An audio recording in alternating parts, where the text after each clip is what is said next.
Alright guys, so I'm not going to show you how to remove the intake manifold. It's pretty simple. I've done it in one of my other videos when I did the valve cleaning on this car. So what I'm going to do is I'm going to go ahead and show you which screws you got to remove.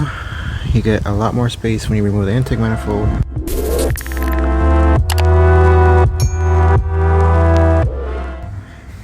You got those two right there. That one, that one. Go this way a little bit. You see that one right there. And that one, that one, that one. And if you move this out of the way, you'll see that one as well.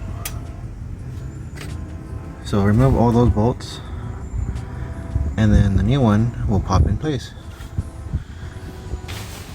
Alright guys, so it's going to be a total of 1, 2, 3, 4, 5, 6, 7, 8. 8 bolts to remove. This is how the stock one looks. Don't mind the little dirt. I got some dirt on it when I removed it. But we'll be replacing it with the diamond PCV plate. And this is the updated Gen 2 or V2 of theirs, which comes with a little baffle. And then I recommend buying another relief valve.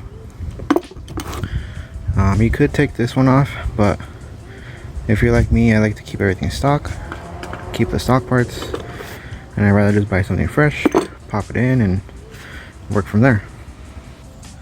Alright, now you have these 3 ports, right? One of them's going to be for your relief valve, which just pops in there, just like so. And then the other 2 are going to be plugs. Now these are usable for future oil catch can setups. Now I'm actually going to be running my catch can from this to the can back to the intake manifold, and I'll go ahead and show you that here in a few seconds or in a bit. Alright, now so you're going to have a little O-ring like this one. You pop it in, and you're going to have this ring, a locking ring that you're going to put like that. And then the way you do it, you're gonna put this as flush a little bit and then press that in so that it goes inside and it'll lock in place.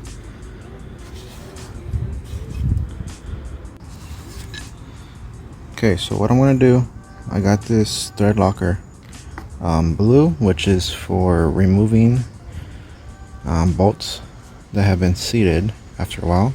This won't seize them up for you. This will allow you to remove it. So I put some of that on this one. I'm going to put on this one and put it in, and then I'll show you. I'll finish showing you how to put the relief valve. Okay, so it's on there now. Now back to the relief valve. Now you could put lubricant on there. You can put a little bit of oil just to lube it up. Push it all the way down.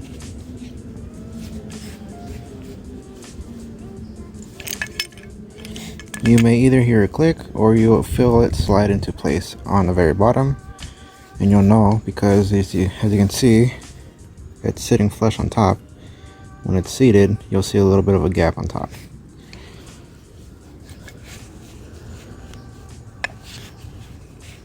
So you see how it just went down? Now you got that gap. Now in that little small gap, you probably can't really tell. You see that little line that's going across. See if you can see that line. Yeah, you can see it. You can see that line right there. That is for this locking ring. Basically, you put this on top, around,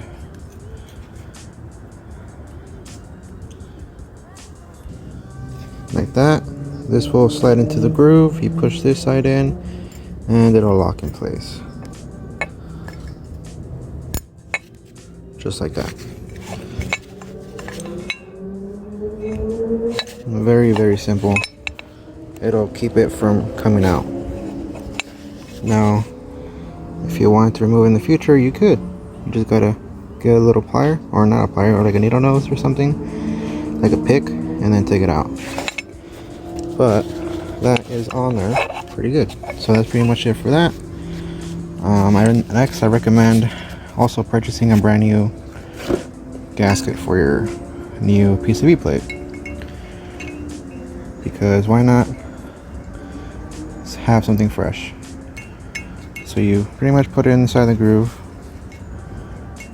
There's no way that you're gonna mess it up because it has its own shape to the actual PCV. So let me go ahead and put this on. Alright, so there you go. Gasket's on there. Make sure it's nice and pressed in. You could lube it up a bit if you want as well, just so it can have some lubrication, which I'm gonna do in a few seconds here. So that's pretty much it. Now all you're gonna do is install it on the car. Now they do provide bolts for you. Where did I put those at? Let's see. Alright, so here are the new ones. Now you could go ahead and put some of the thread locker, which I put on just a little dab on top on each one if you'd like, before you put it in. And that's pretty much it. So I'm gonna go ahead and put it on and I'll be right back for you. Alright, so quick tip guys, if this coolant line gets in the way and you're like me, you don't like having stuff in the way, you could go ahead and put two zip ties or long zip ties and do what I just did. Okay, so all the bolts are on there. Now I recommend tying them each by hand, and don't do it all the way, just leave a little bit at the end, that way you can move the plate around, in case if you do tie it by hand all the way, you won't be able to put one side in properly. So leave it a little loose, just a little bit, and do it by hand, and do it in like a cross section, that way you could put pressure on each end simultaneously and pretty much balance it out when you start tightening it up. Alright guys, that's pretty much it for the PCV install.